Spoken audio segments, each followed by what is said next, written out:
I never believed in fate.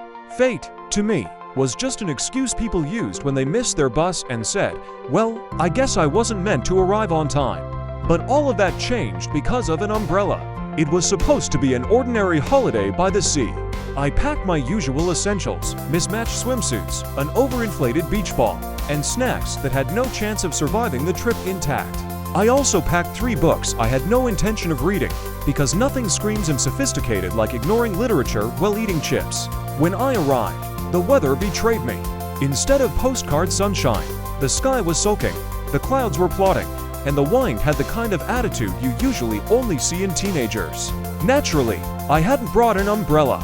I figured, who needs one by the sea? The answer revealed itself quickly, me. As soon as I stepped onto the boardwalk, the heavens opened. It wasn't a drizzle or even a polite shower. It was a biblical flood. Within seconds, I looked like a drowned tourist who had mistaken the sea for a laundromat. And then through the sheets of rain I saw it. A bright red umbrella, bobbing along the boardwalk like a heroic mushroom. Beneath it walked someone who didn't look the least bit bothered by the weather. I must have stared too long, because the umbrella holder stopped, turned, and caught me gaping like a confused goldfish. They tilted their head, smiled, and said the fateful words, "Do you want to share?" I would have agreed if they'd asked me to share oxygen at that point. I nodded, shuffled under the umbrella, and instantly felt like I had joined a secret society of dryness. That was the first time I noticed their eyes warm, mischievous, like they knew the rain was just a cosmic prank, and they were in on the joke. "Thanks," I mumbled. I was beginning to think the sea was trying to adopt me. They laughed. "Don't worry. It's got enough fish already." The storm lasted the entire day, which should have ruined everything. But instead of sulking, we made an adventure out of it. We wandered into little cafes, leaving puddles wherever we sat. We tried to order seafood, but accidentally ended up with 3 identical bowls of soup because I pointed at the wrong line on the menu. We played a ridiculous game of guess the life story of strangers until the cafe owner politely suggested we either order dessert or vacate the table. When the rain briefly stopped, we raced outside, only for it to start again the moment I bragged, "See, sunshine always returns." The universe clearly enjoys humiliating me. But the umbrella never left our side. It became our shared roof, our tiny moving home, our symbol. At one point, we squeezed so close together that our shoulders touched, and it felt like the storm was secretly working for Cupid. The next morning, the sun finally returned. The sea sparkled, the gulls resumed their mob-like plotting, and tourists poured out like ants escaping a kick nest. I half expected my umbrella companion to vanish with the rain, like some magical weather spirit. Instead, they showed up at the beach with the same red umbrella, now serving as a very dramatic sunshade. We spent the day swimming, splashing, and failing miserably at building a sandcastle that resembled more of a lopsided muffin. They buried me in the sand up to my neck, then panicked when a crab wandered suspiciously close to my ear. I decided to forgive them because their laugh was contagious. The romance bloomed naturally, like a seashell opening. We shared secrets, snacks, and sunscreen, which exploded all over us. Apparently, sunscreen has a vendetta against me. Everything was perfect.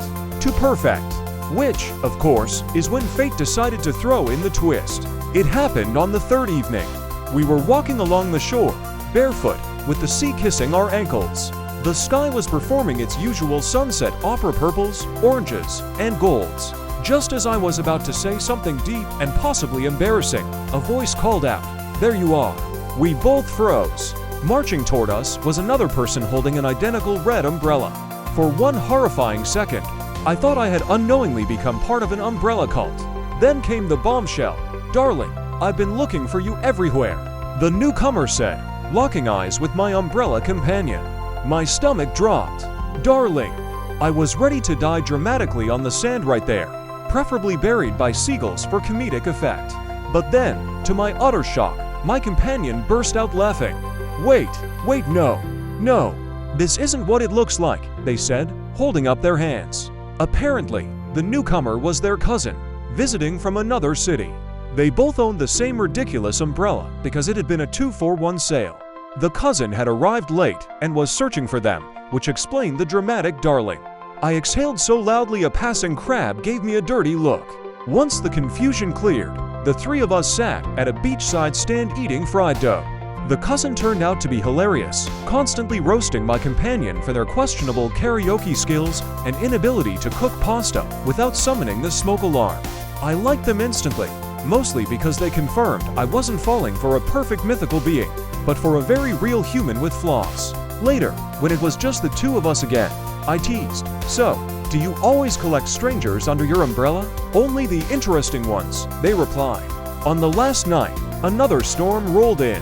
This time, instead of running for shelter, we opened the umbrella and danced under it. We spun, slipped, and laughed like lunatics while the rain tried to drench us into submission. And in the middle of that absurd, beautiful chaos, they kissed me. Not the movie perfect kind, but the messy, joyful kind where you taste rain and laughter at the same time. The storm passed. The umbrella flipped inside out. And I knew without a doubt that I no longer doubted fate. Because fate, apparently, wears red and comes with a handle.